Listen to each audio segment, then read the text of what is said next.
Echoes of Infinity, PX-81, The Unexpected Journey.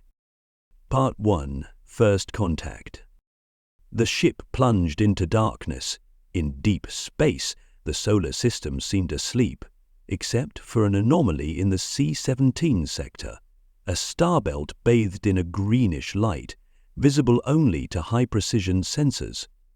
Ethan Voss had never seen anything like it. After years of exploring the far reaches of the galaxy, this mission seemed different, strange, desperate. Its objective was clear: to investigate PX-81, a newly detected planet on the edge of what scientists called the ecosystem.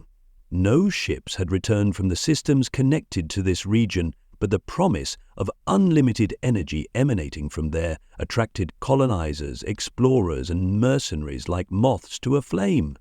Ethan was just another one of those moths, a homeless pilot with no future, willing to risk everything. The redemption ship shook as it traveled through the anomalous gravity around PX-81. Storms of ionized particles lit up space like silent thunder, creating a spectacle of green and yellow lights. "Attention, Ethan," said the ship's AI. "Unstable landing conditions. Probability of survival 18%. "That's better than last time, isn't it?" Ethan muttered, trying to smile as he adjusted the controls. But his nervousness was evident. The panel flashed with constant warnings: fluctuating gravity detected, unstable magnetic field, hostile atmosphere. It was as if the planet itself was telling him to stay away. Loss of propulsion, impact imminent in 10 seconds. Ethan gripped the controls tightly. That's going to hurt. When Ethan regained consciousness, he was trapped in the wrecked cabin of his ship. The alarms had stopped, replaced by the sound of the wind whistling through the cracks in the hull. The air was heavy, hot, and toxic. He forced his helmet to activate the emergency filters, adjusting the sensors to analyze the environment. The display flashed: atmosphere, breathing impossible, high radiation, lethal conditions. Perfect," he muttered, unfastening his seatbelt and falling to the sloping ground. Every movement felt like a superhuman effort. He picked up the portable analyzer, a cylinder the size of his hand, and activated it. Analysis in progress. High concentration of unknown organic compounds. Anomalies detected in the soil. Ethan crawled out of the ship. The planet greeted him with an oppressive heat wave and a desolate landscape.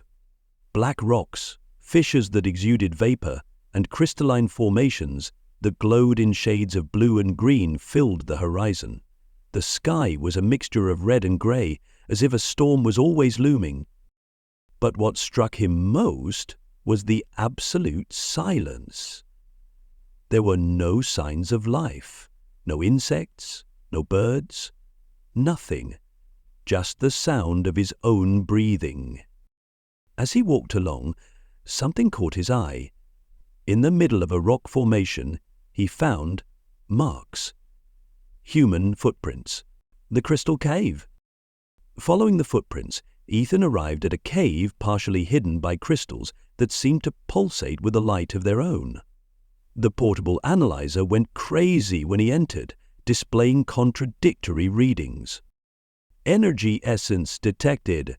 Origin unknown. The crystals inside the cave were different, bigger, more vibrant. When he touched one of them, Ethan felt a wave of energy run through his body as if something was trying to enter his mind. He instinctively stepped back, but the walls of the cave began to vibrate. "Oh, are you? You?" The voice echoed in his mind, low and distant.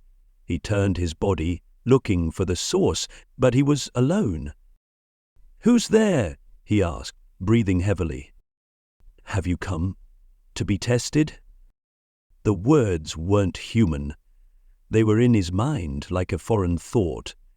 Ethan tried to ignore them, but something in the cave seemed to be alive.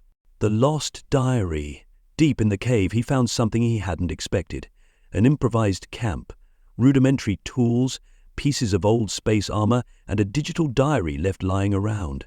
He activated the device, which flashed before displaying the name of its owner, Captain Rhys Morrow.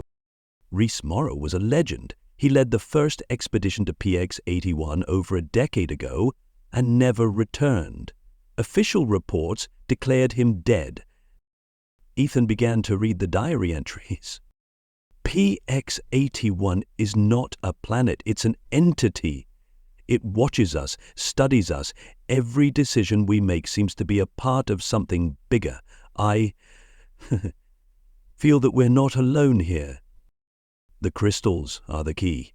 They give us strength, but at a cost. Every time I use them, I feel like I lose something human. The diary ended abruptly with a single sentence: "The core is alive." The creature. Before he could process what he had read, the ground began to shake. Ethan put the diary away and ran for the exit. But something blocked the way. A massive creature with translucent skin that reflected the light from the crystals. Its eyes glowed a greenish color, and it exuded a substance that corroded the walls around it. Ethan froze. He knew that running was useless. He drew his survival knife, but the creature roared, and the sound seemed to penetrate straight into his mind. He staggered backwards, trying to keep his balance. It was then that he heard the voice again. "Choose." Without knowing why, Ethan instinctively reached out for one of the larger crystals on the wall. As soon as he touched it, he felt a wave of energy explode inside him. His vision blurred and he fell to his knees. The creature hesitated. It stared at him for a long moment before pulling back, as if it had recognized something in him. Ethan gasped, feeling his body burn. He looked down at his hand and saw that glowing marks were beginning to appear on his skin. Ethan barely had time to think before the cave began to collapse. He ran outside, only to find a beam of green light coming from the horizon, connecting the sky to the ground. He knew that this was the core, the heart of the planet. And somehow the planet knew he was coming,